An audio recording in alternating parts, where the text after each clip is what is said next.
Major funding for KPBS Evening Edition has been made possible in part by Bill Howe Family of Companies, providing San Diego with plumbing, heating and air, restoration, flood and remodeling services for over 40 years. Call 1-800-BILL-HOWE or visit billhowe.com. And by the Conrad Prebys Foundation, Darlene Marcos Shiley, and by the following.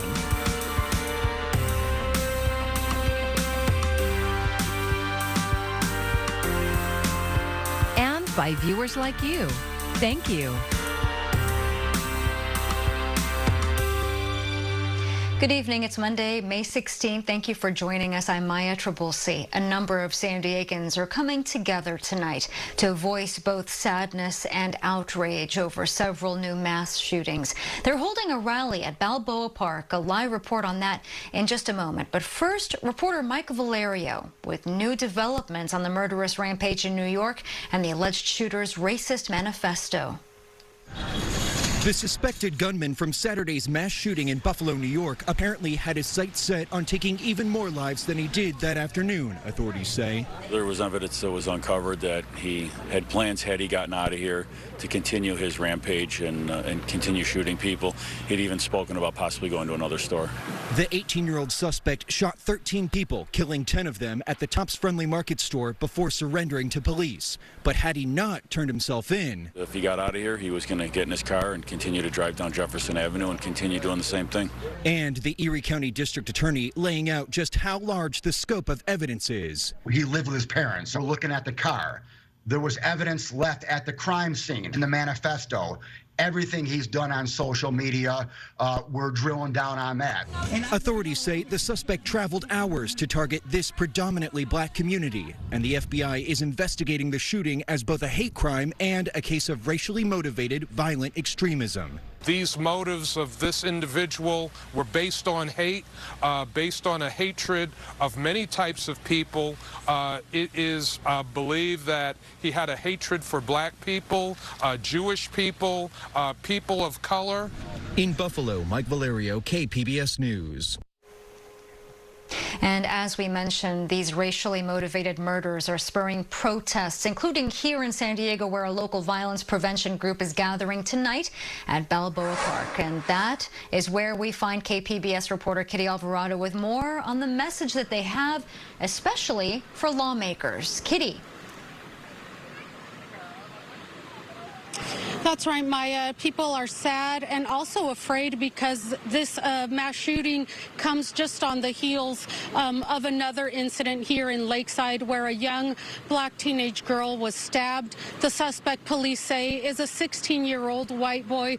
They say that he has been charged with a hate crime. His girlfriend has also been charged with a hate crime. They have both pleaded not guilty to that, but people still here are on edge. They say this vigil is desperately needed because people need to come together to stand up to hate and make sure that politicians and leaders hear them and make a change.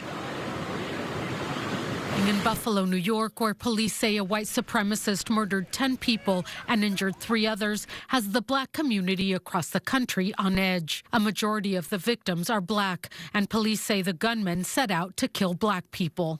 Bishop Cornelius Bowser of Shafat Outreach says he and other local leaders are holding a protest at Balboa Park. He says we can't turn a blind eye to what is happening across the country and right here in San Diego County. We can't say we've done away with racism when the children, 18-year-old, and right here in San Diego, the children that are 16, 17, 18-year-old are committing racial violence against black people and brown people. Just weeks ago, a black 16-year-old girl was stabbed in Lakeside. A white 16-year-old boy and his girlfriend are charged with a hate crime in that attack. Many have been upset and critical about how the investigation was handled. Bowser says there should be more vigilance by police in areas where white supremacist gangs are known to cause trouble. The same way they put focus on crime and gangs in our community, they should be focused on white supremacy and these hate groups that are here in the city of San Diego and the county of San Diego also. Lieutenant Sean Ray, the commander of the Lakeside substation, says they have been diligently investigating this incident and there is zero tolerance for hate in this community. I'm very saddened it happened, and I have a lot of compassion for the family or anybody that's a victim of a crime, especially a hate crime. It's a terrible incident, and I want people to know we really responded in force and continue to do everything we can. He says dialogue and trust are something that has to be continuously worked on, something that fell by the wayside in the wake of the pandemic. The lesson learned is that we need to have relationships with the community set forth before incidents like this happen.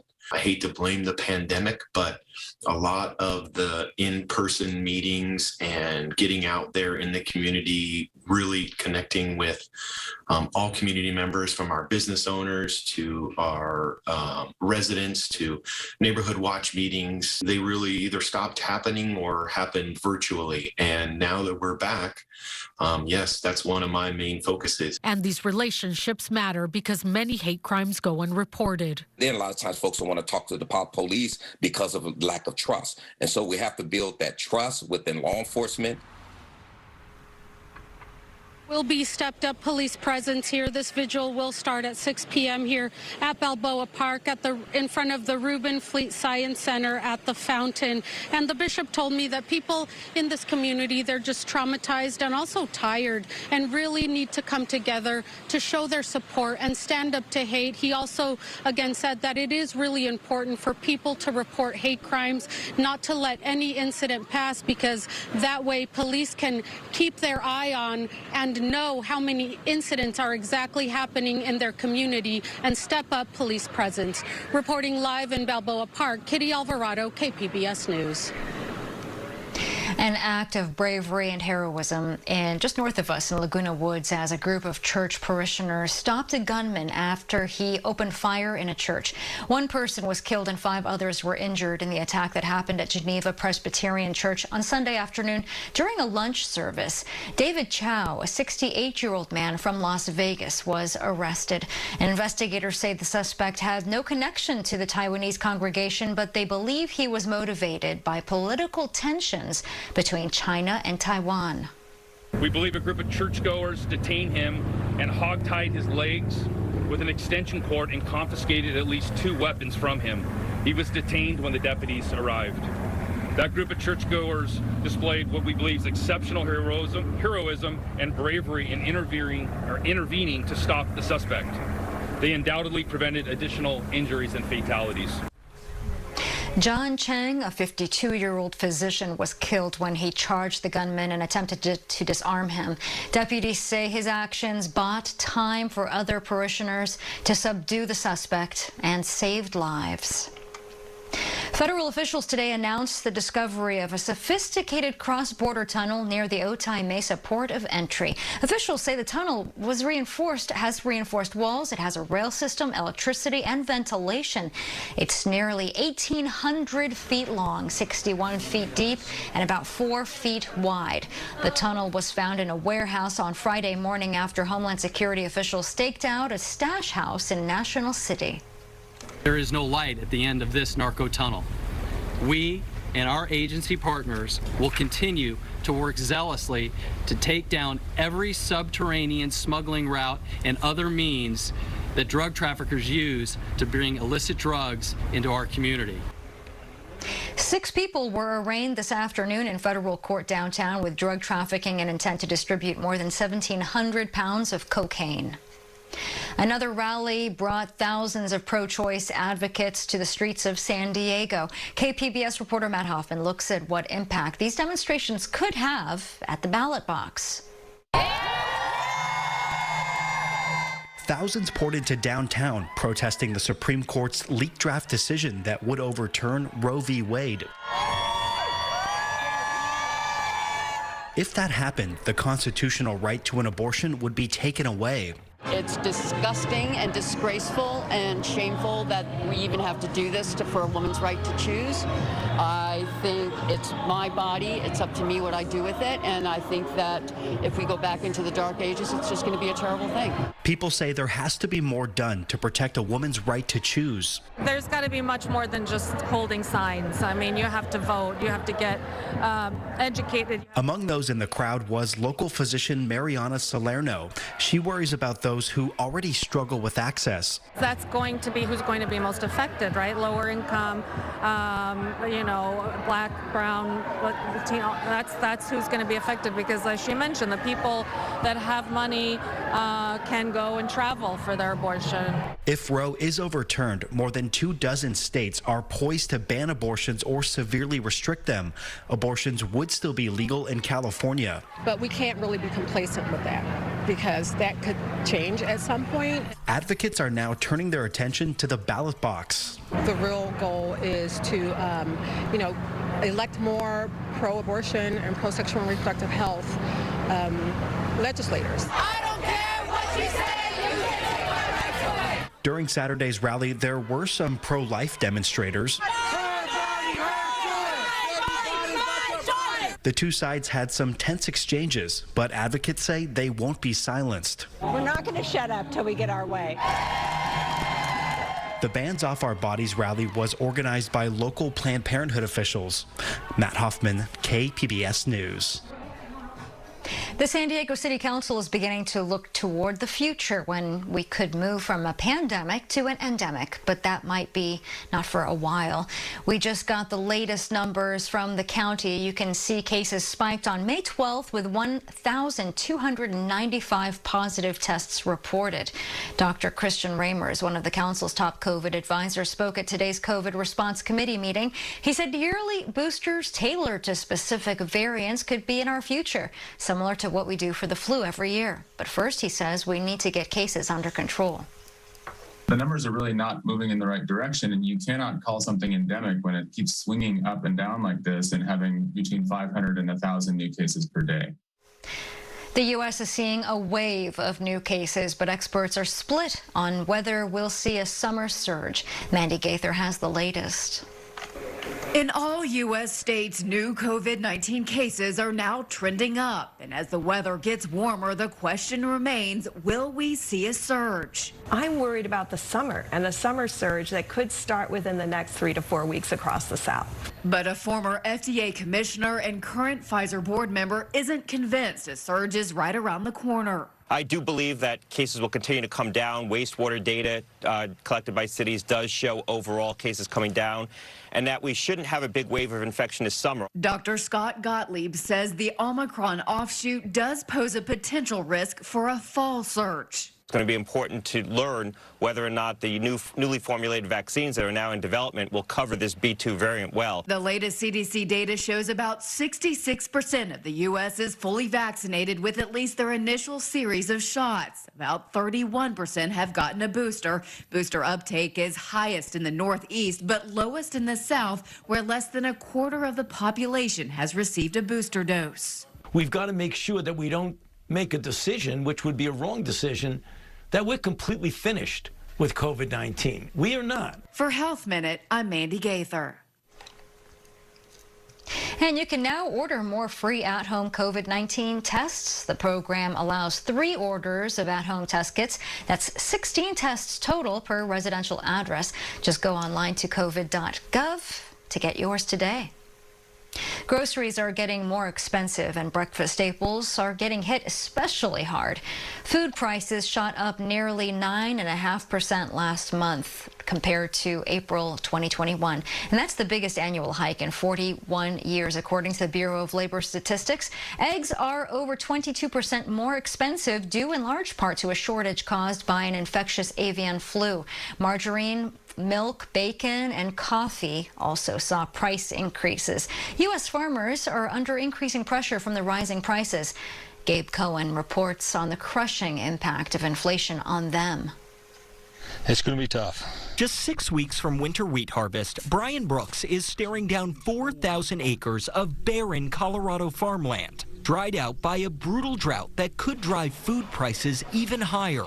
There's nothing you can salvage here? Oh, no, we're done. I mean, you walk through here, and it's so frustrating to see all your hard work is sitting here blown away. Now it's time to plant corn. Would it even grow? No, we'd just be wasting our money.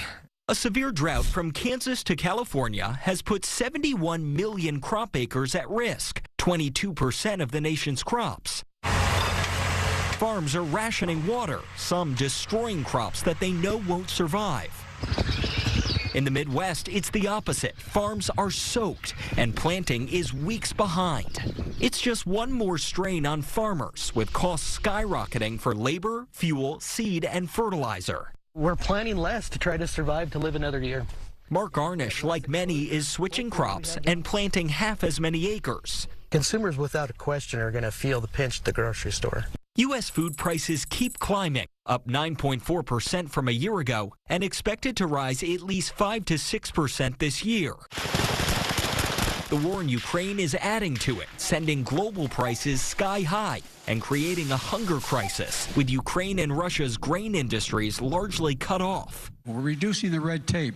On Wednesday, the Biden administration announced new measures to help U.S. farmers, doubling funding for fertilizer production and expanding access to double cropping insurance and technologies that reduce the need for fertilizer. We can make sure the American agriculture exports will make up for the gap in Ukrainian supplies. But a new USDA report is projecting less supply and higher prices in the U.S. on grains like wheat and corn. And there's growing concern crop problems could add more stress to the food supply chain. Those drought impacts are going to result in less food being on the market, which is going to further put pressure on food prices on top of some of the inflationary pressures we've already been seeing. At City Bakery in Denver, Michael Bortz has already seen his cost of flour nearly double. I lose a lot of sleep for it. He's hiked his prices 20% to cover it. If wheat prices keep rising, will you have to raise your prices? Yes. I mean, there's no way around that. A problem that could grow from this desolate dirt where nothing else will. So just pray for rain. That was Gabe Cohen reporting. Fire crews are close to reaching full containment of a fire that destroyed multi-million-dollar mansions last week in Orange County. The coastal fire in Laguna Niguel is 90% contained. Some evacuation orders are still in place 5 days after the fire broke out. CAL FIRE is reminding everyone that this sort of thing can happen anywhere and at any time. Well, we've already responded to a little over 1,700 fires in the state of California between ourselves and our federal cooperators just since January 1st through this week. So there absolutely is a potential out there, and that potential does not go away simply because the temperatures cool down. Fire crews from San Diego are among those who are helping to bring the fire to full containment. The Orange County Fire Authority credits the weather for progress made over the weekend. We're looking at a pretty calm forecast here for the next couple of days across Southern California. The onshore flow is going to continue, which means that it'll stay cool and comfortable right along the coast. Warmth continues across the interior parts of Southern California, and there is no rain in sight in the forecast. We are looking to stay dry as we go forward in time. As we head into the overnight period tonight, temperatures drop back into the 50s for you in Oceanside, mid-50s in Escondido, upper 40s into Ramona, right around 58 tonight in San Diego. Tuesday, another dry day in the forecast. Some will notice a little bit of cooler temperatures in the forecast here for us on Tuesday. Again, especially right along the coast, temperatures there are not going to be changing a whole lot over the next several days, but the warmth really does continue here across the deserts of the Southwest. Temperatures in Borrego Springs, upper 90s for you on Tuesday afternoon. Escondido getting up into the mid-70s, close to 80 degrees in Ramona, right around 75 into El Cajon. And then Wednesday, another warm day in the forecast, especially into the deserts of California and southwestern Arizona. Real serious heat building on in for the middle of the work week. As we look at temperatures near the coast, I mentioned we're not going to see a whole lot of change. The marine layer is going to stay present. That means some morning fog and clouds, otherwise sunshine comes back as we head into the afternoon, upper 60s to low 70s over the next several days. Further inland, temperatures go from the mid to upper 70s Tuesday into Wednesday, and we'll get up into the 80s on Thursday, and then look to stay in the upper 70s for Friday and next Saturday. In the mountains, temperatures mid to upper 60s Tuesday, Wednesday, could flirt with that 70-degree mark there on Thursday, and then temperatures back down into the mid 60s for you Friday and Saturday. And in the deserts, well, the heat is on. Upper 90s for you Tuesday, Wednesday, triple digits Thursday and Friday, and then perhaps a little bit of a drop back into the mid-90s as we head into next Saturday. For KPBS News, I'm meteorologist Jessica Pash. While we've been paying over $5 a gallon for gas for a while now, it could soon hit the rest of the country. The national average for a gallon of regular hit $4.48 a gallon today. Here in San Diego County, we're creeping closer to the $6 mark again, with the average now $5.95 a gallon. According to AAA, only 3 states, Georgia, Kansas, and Oklahoma, have gas prices under $4 per gallon. The doors are back open at the epicenter of San Diego's LGBTQ community. The center in Hillcrest shut down its building in March of 2020 because of COVID. KPBS education reporter MG Perez has more on lessons learned and what's new. Today, the rainbow flag flying over Hillcrest might just be a little brighter. The LGBT Center, founded in 1972, has made a historic return just a block away after shutting its doors 2 years ago as the COVID pandemic proceeded everywhere. We are so proud to be a part of this community and to continue to grow our power, help those in need, and make a real difference.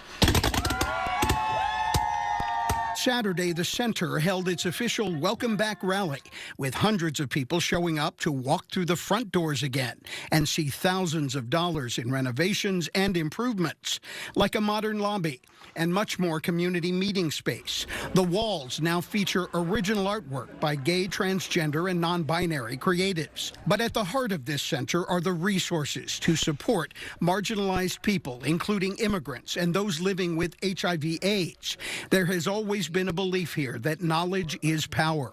We support the LGBTQ community in providing access to educational resources here at the center to make sure that they are educated and know how to protect themselves, protect their loved ones. That includes education in sexual health and the services that go with it. The center's food distribution never stopped, even with the COVID shutdown.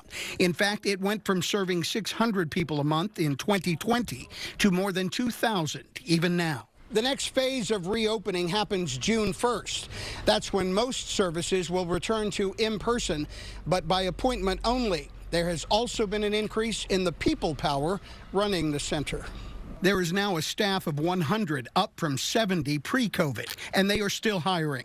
The recent threat of the reversal of Roe v. Wade and a growing number of attacks on the transgender community makes the mission here even stronger. After the pandemic, we are all looking to connect and to be a part of a community that makes us feel bigger than the individual people that we are. The rainbow flag might be brighter and bolder today, too. MG Perez, KPBS News. Come From Away, a show that originated at La Jolla Playhouse in 2015, looks to the true story of the small Newfoundland town that welcomed travelers stranded after 9/11. The show returns to San Diego for its national tour debut at the Civic Theater, and that starts tomorrow. KPBS arts reporter Beth Accomando has the report. La Jolla Playhouse has a mission statement emblazoned on its walls that says it wants to create a safe harbor for the unsafe and surprising. For 15 years, artistic director Christopher Ashley has been pursuing that mission by ushering in new works. There's real pride in being a place where new stories get made. Artists like to bring their plays to the Playhouse because the audience is super smart and very experienced in watching new work. And if you listen to the conversations in the lobby and in the aisles, you get some really good clues to how your rewrite should go if you're an author. When Come From Away crossed his desk 7 years ago, Ashley was immediately attracted to its real-life story of a town providing a safe harbor to stranded travelers. The very first time I read it, I thought, wow, I don't know that I've ever read a story about the importance of taking care of each other and kindness and generosity. That seemed to me like such a great thing to put out there in the world. And also, I had 4 songs, and I really fell in love with the music.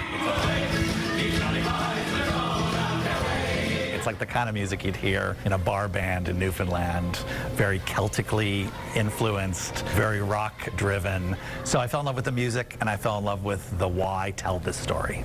The show went to Broadway and has traveled around the globe. It's set during the week after 9/11, when 38 planes had to land at a Newfoundland airport. And next date, is a town called Gander. Tonight, we honor what was lost. But we also commemorate what we found. It's a story that feels right for welcoming audiences back to live theater. And I just think people are back in the theater with so much enthusiasm, and it's like this thing that they are finally able to reconnect with, sitting in an audience and watching live theater. Everybody has gone through this kind of extraordinary, unparalleled 2 years of so many difficult things happening in this country and around the world. It's amazing to watch people bond together around, yeah, it's possible to really behave well and be amazing hosts and take the best kind of care of each other. I keep being so happy that we can send that story out into the world. 5 days! 19 animals and 7,000 strays! But it doesn't ignore darker themes. One woman is trying to get news of her son, who was a firefighter, and she knew that he had gone into the World Trade Center. There's another character who's Muslim and is kind of grappling with the beginnings of racial profiling. So there's all kinds of difficulties that these characters face, but the generosity of the people of Newfoundland and the people of Gander is remarkable. I have incredible admiration for the people of that town and the people of that province. The national touring company of Come From Away will bring the show to San Diego this Tuesday through Sunday at the Civic Theater. Beth Accomando, KPBS News. And you can find tonight's stories on our website, kpbs.org. Thanks so much for joining us. I'm Maya Trabulsi. Good night. Major funding for KPBS Evening Edition has been made possible in part by Bill Howe Family of Companies, providing San Diego with plumbing, heating and air, restoration, flood and remodeling services for over 40 years. Call 1-800-BILL-HOWE or visit billhowe.com. And by the Conrad Prebys Foundation, Darlene Marco Shiley, and by the following: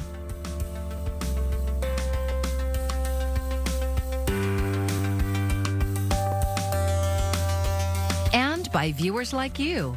Thank you.